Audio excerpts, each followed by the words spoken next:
சிம்மம், பெரிய உறவு வரப்போகுது.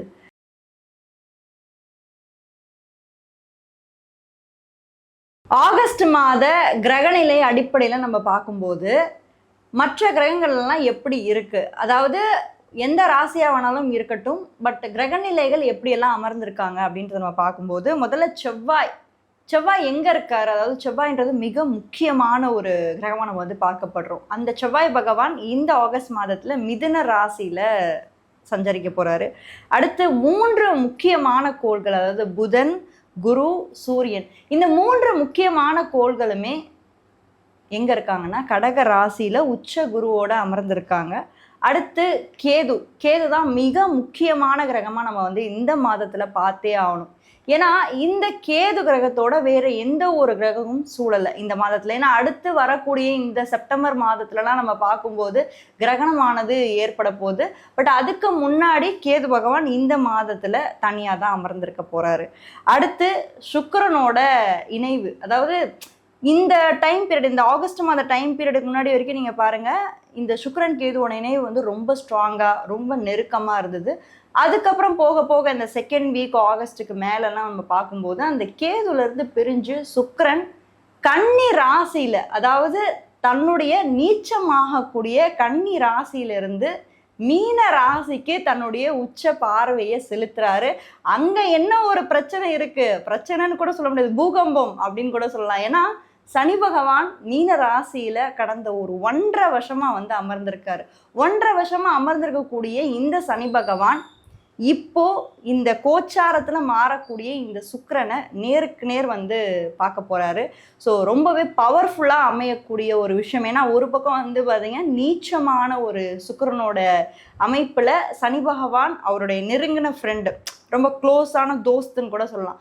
ஸோ அந்த சனி பகவான் இந்த சுக்கிரனை வந்து இந்த மாதம் வந்து பார்வையிடுறாரு. அதுக்கப்புறம் வேற யாரு, ராகு, கலியுகத்துடைய கடவுள், அதாவது கலியுகத்துடைய மகான் அப்படின்னு கூட நம்ம சொல்லலாம். இந்த ராகு பகவான் எங்க இருக்காருன்னா கும்பராசியில இந்த மாதம் மட்டும் கிடையாது, இந்த டிசம்பர் மாதம் முழுக்கவே, அதாவது எக்ஸாக்டா சொல்லணும்னா 18 months வந்து அவர் வந்து கும்பராசியில இருப்பாரு. அப்படியே சிம்ம ராசிக்கு நம்ம பார்த்தோம்னா அதுக்கு நேரடியா இருக்கக்கூடிய ராசியில உங்களுக்கு வந்து கேது பகவான் இருப்பாரு. ஸோ இந்த டிசம்பர் மாதம் வரைக்கும் ராகு கும்பராசியில சஞ்சரிக்க போறாரு. ஸோ வீடு கொடுத்த சனி பகவான் வந்து மீன ராசியில இருக்க போறாரு. ஸோ இதுதான் வந்து கோச்சார ரீதியா கிரக நிலைகள் வந்து மாதம் மாறிட்டே இருக்கு. அதை தான் நம்ம ஒவ்வொரு மாதமும் நம்ம பேசிக்கிட்டே இருக்கோம். ஒவ்வொரு மாதமும் கிரகங்கள் எப்படி எப்படி மாறுறாங்க, எந்தெந்த வீட்டுக்கு மாறுறாங்க. ஏன்னா நம்ம ஒரு ராசி பலன் எடுத்தோம்னா அது வந்து ஒரு பர்டிகுலர் ராசியை மட்டும் நம்ம மென்ஷன் பண்ண முடியாது. ஏன்னா இங்க பாருங்க 12 ராசிகள் இருக்கு இல்லைங்களா?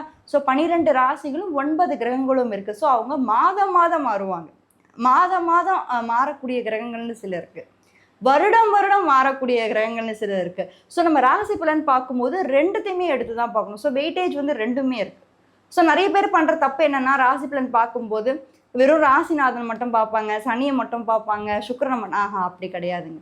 மற்ற கிரகங்கள் கோள்கள் வக்ரமாவுதா? ஏன்னா இப்ப பாருங்க இந்த குறுகிய காலகட்டத்துல இந்த ஒரு டைம் பீரியட், இந்த ஜூலை மாசத்துலலாம் பாருங்க புதன் வந்து வக்ரமாயிட்டே இருந்தார். இப்ப இந்த ஆகஸ்டுக்கு அப்புறம்லாம் அவர் வக்ர நிவர்த்தி ஆகி நேர்கதிக்கு வந்து மாற போறார். ஸோ அப்ப கிரகங்கள் வந்து வக்ரமாகும், திரும்பி நேர்கதிக்கு வரும். இந்த மாதிரி நிறைய விஷயங்கள் வந்து ஒரு அற்புதமான ஒரு விஷயம் தாங்க ராசி பலன். நீங்க வந்து அதை ப்ரிடிக்ஷனா மட்டும் பார்க்காம ஒவ்வொரு மாதங்களும் கிரகங்கள் எப்படியெல்லாம் மூமெண்ட்ல இருக்காங்க அப்படின்றத நோட் பண்ணும்போது டெஃபினட்டா நம்மளால வந்து நிறைய விஷயங்களை தெரிஞ்சுக்க முடியும். ஏன்னா இந்த பிரபஞ்சத்துல நிறைய விஷயம் சேஞ்ச் ஆகிட்டே இருக்கு, அது நம்மளால தான் வந்து கண்டுபிடிக்க முடியல. பட் நீங்கள் ஒன்ஸ் அந்த அஸ்ட்ராலஜின்ற ஒரு விஷயத்துக்குள்ள நீங்கள் இன்வால்வ் ஆகிட்டீங்க, இன்ட்ரெஸ்ட் உங்களுக்கு வந்துருச்சு அப்படின்னா அந்த கிரகங்களோட மாற்றங்கள் எப்படி இருக்கு, மனிதனோட வாழ்வியல்ல அவங்க என்னென்ன மாதிரி மாற்றங்களை கொண்டு வர போறாங்க, அது மட்டும் இல்லாமல் உங்களுடைய தசாபுக்திகளும் இதுக்கு பின்னாடி ஒரு மிகப்பெரிய ஒரு ரோல் ப்ளே பண்ணும். கண்டிப்பாக ப்ளே பண்ணும். அது நிறைய பேருக்கு தெரிய மாட்டேங்குது. ராசி பலன் நடக்க மாட்டேங்குதுன்னு நீங்கள் வெளியே சொல்லிடுறீங்க. பட் ஆக்சுவலாக அந்த ராசி பலனை நம்ம வந்து மேட்ச் பண்ணி கரெக்டாக பார்க்கணும்னா தசாபுக்திகள் தான் வந்து பார்த்திங்கன்னா ஒரு எப்படி சொல்கிறது, படத்தோட டேரக்டர் மாதிரி. இப்போ ஒரு படத்தோட டேரக்டர் எவ்வளோ முக்கியம், அவர் தானே எல்லாத்தையுமே வந்து அமைப்பார், புரியுதுங்களா? ஒரு ஹீரோ அமைக்கிறது, ஹீரோயின் அமைக்கிறது, எல்லாத்தையும் அமைக்கிறதும் ஒரு டேரக்டர் தான். ஸோ அப்போது அந்த தசாபுக்திகள் அப்படின்றது ஒரு டைரக்ஷன் கணக்கில் தான். ஸோ இவ்வளோவும் நம்ம தெரிஞ்சாதான் ஒரு ராசி பலன் அடிப்படையில் நம்ம எடுக்க முடியும்.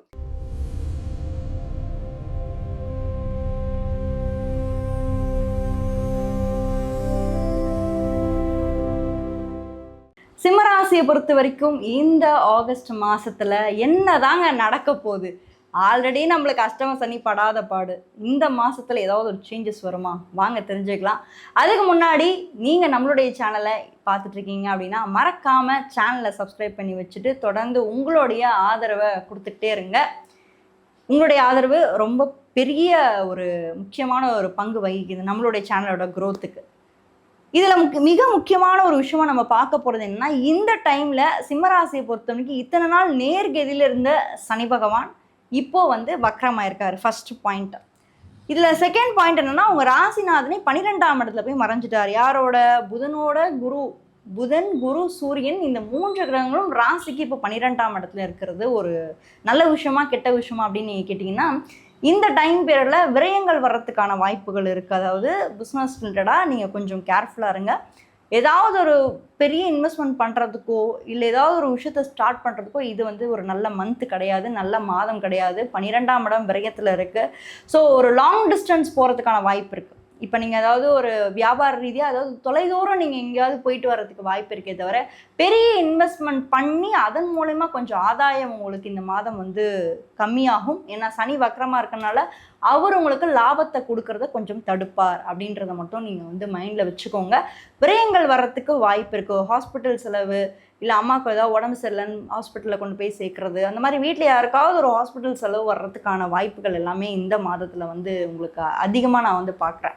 அது மட்டும் இல்லாமல் கரியரில் ரொம்ப கவனமாக இருக்கணும். பேர் கெட்டு போகும். ஸோ ரொம்ப கவனமாக இருங்க. அதுக்கப்புறம் நம்ம மிக முக்கியமாக பார்க்க வேண்டியது ரிலேஷன்ஷிப், மேரேஜ், இதெல்லாம் எப்படி இருக்க போகுது இந்த மாதத்தை பொறுத்த வரைக்கும்னா, ஆல்ரெடி நமக்கு தான் 7ல் ராகு இருக்காரு. ஸோ புது புது உறவுகள் உங்களுக்கு இந்த டைம் பீரியடில் வர்றதுக்கு வாய்ப்புகள் இருக்குது. ஏன்னா இந்த டைமில் குருவோட பார்வையும் 7ஆம் பாவத்துக்கு இல்லை.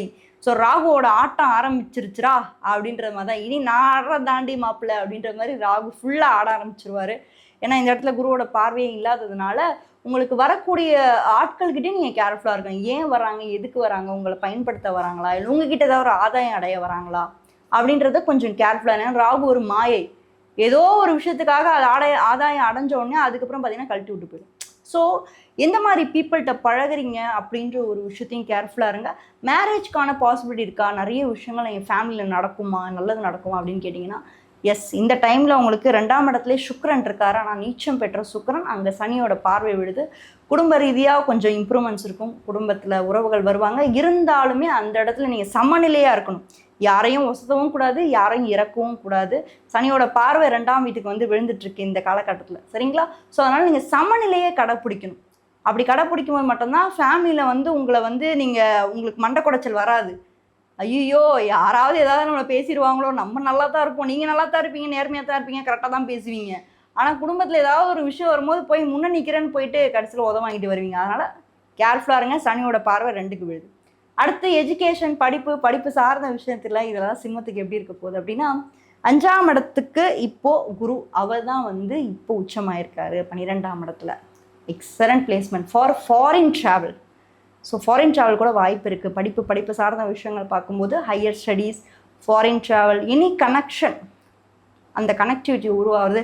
இல்லை இப்போ போகிறது முன்னாடியே அடுத்து நீங்கள் போக போகிறீங்க அப்படின்னா அதுக்கான ஒரு ஸ்டெப்ஸ் எடுத்து வைக்கிறது எல்லாம் பண்ணுவீங்க. ஏன்னா 5ஆம் இடத்தோட அதிபதி உச்சத்தில் இருக்கார். இப்போ ரொம்ப பாசிட்டிவாக இருக்குது. அடுத்த ஒரு வருஷம், இந்த மாதம் மட்டும் இல்லை பாஸ், அடுத்த ஒரு வருஷத்துக்கு இருக்காது. ஸோ படிக்கிற பசங்களுக்கு அற்புதமான ஒரு காலகட்டமாக இந்த ஒரு மாதம், ஆகஸ்ட் மாதம் அமையுது.